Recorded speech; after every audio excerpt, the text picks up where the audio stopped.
Olá, bem-vindo novamente ao curso TypeScript Aprendendo Junto. E o aprendizado da vez é um aprofundamento no tópico sobre compatibilidade de dados e como o TypeScript trabalha com isso.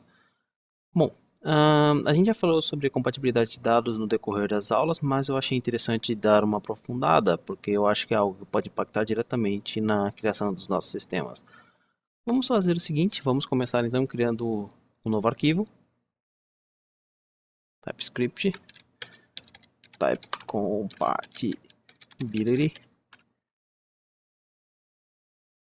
Vamos trocar lá no index.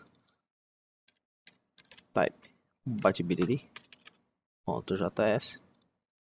Vamos criar aqui uma interface.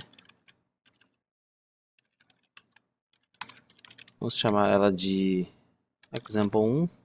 Vamos criar name do tipo string.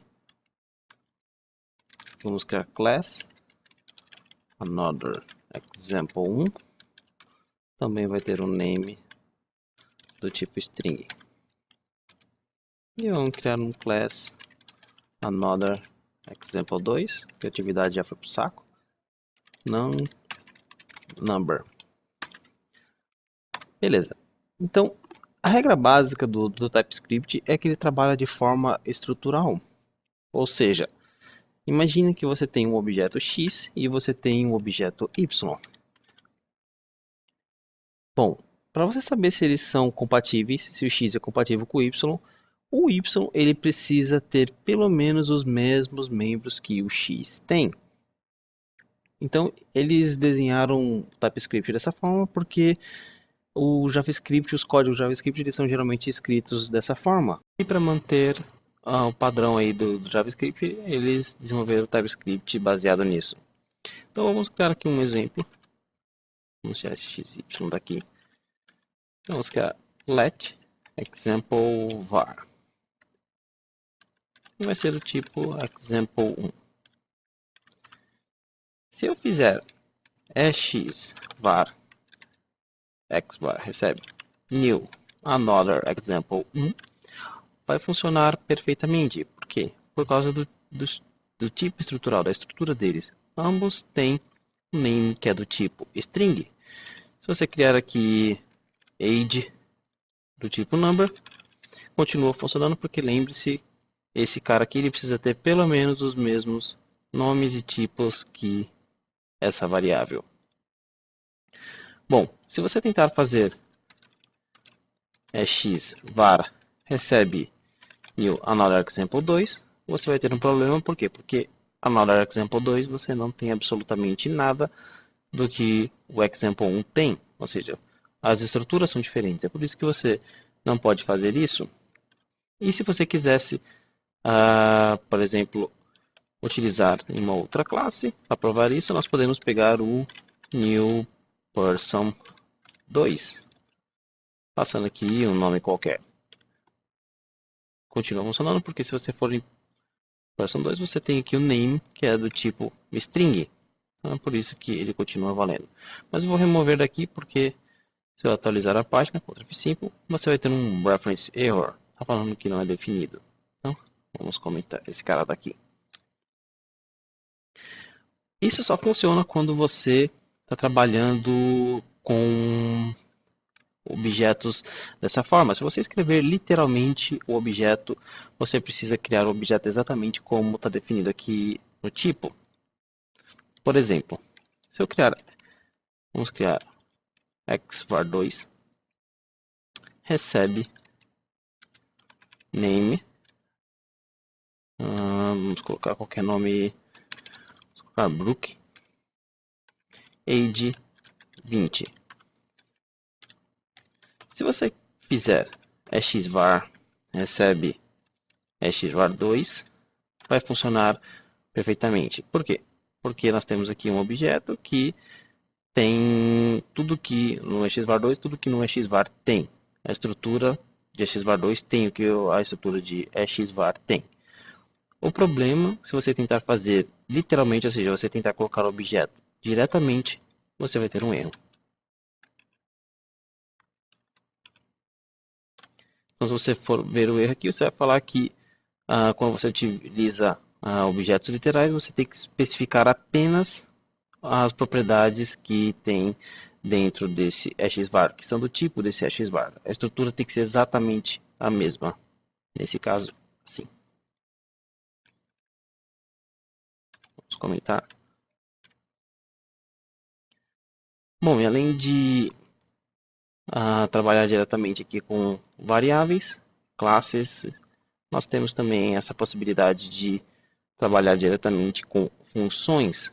Então, compatibilidade funciona não só para variáveis, também para funções. Vamos criar aqui, vou me basear no exemplo da própria documentação. Vamos criar aqui function test example 1 x example 1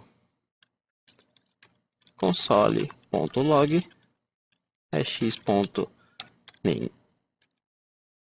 Se você passar aqui, vamos copiar esse cara.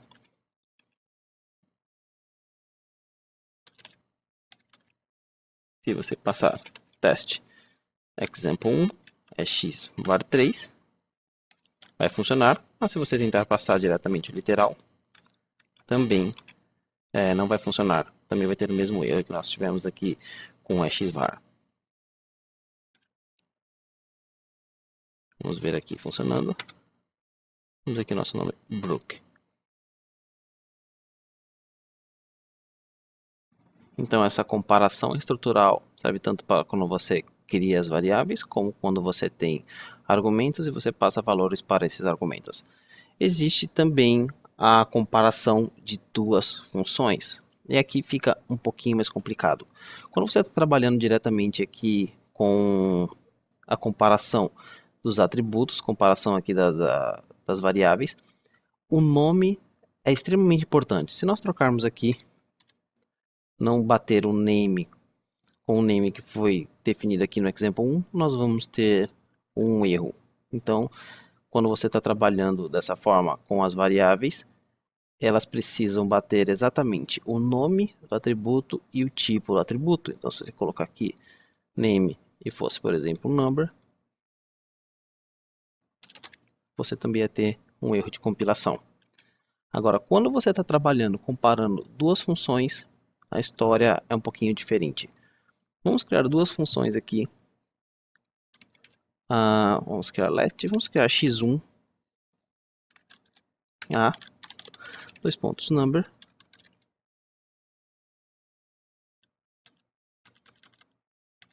run function. Vamos colocar que retorna a. E let x2 recebe b number s string.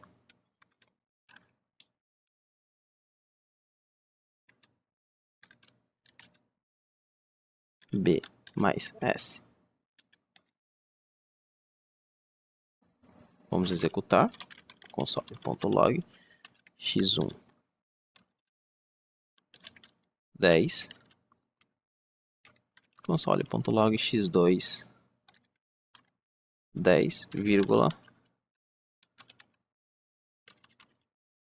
something. Ctrl TL. Então você tem 10, 10, something. Então nada de novo aqui, nós já vimos. Mas é possível você atribuir uma função a outra aqui. Como? Bom, vamos começar aqui com x2 recebe x1. Vamos lá. Quando você está trabalhando dessa forma, tentando atribuir funções, a única coisa que é comparada é o tipo do argumento. O nome do argumento não vai influenciar em nada.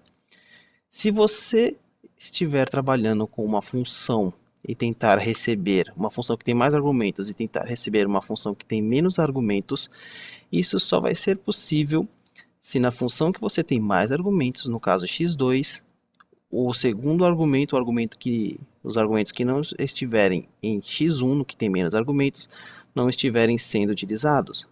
Vamos fazer um exemplo aqui. Vou dar um Ctrl D, vou comentar. Vamos colocar aqui, por exemplo, que eu estou utilizando somente o B. Você pode ver agora que nós não temos mais um erro de compilação. Por quê? Porque x2 recebe x1. Então você está falando que a minha função x2 agora vai ser a função x1. A função x2 agora só vai ter um argumento, que é o argumento que bate com o argumento que nós temos em x1. No nosso caso aqui, um argumento number. Vamos chamar aqui console.log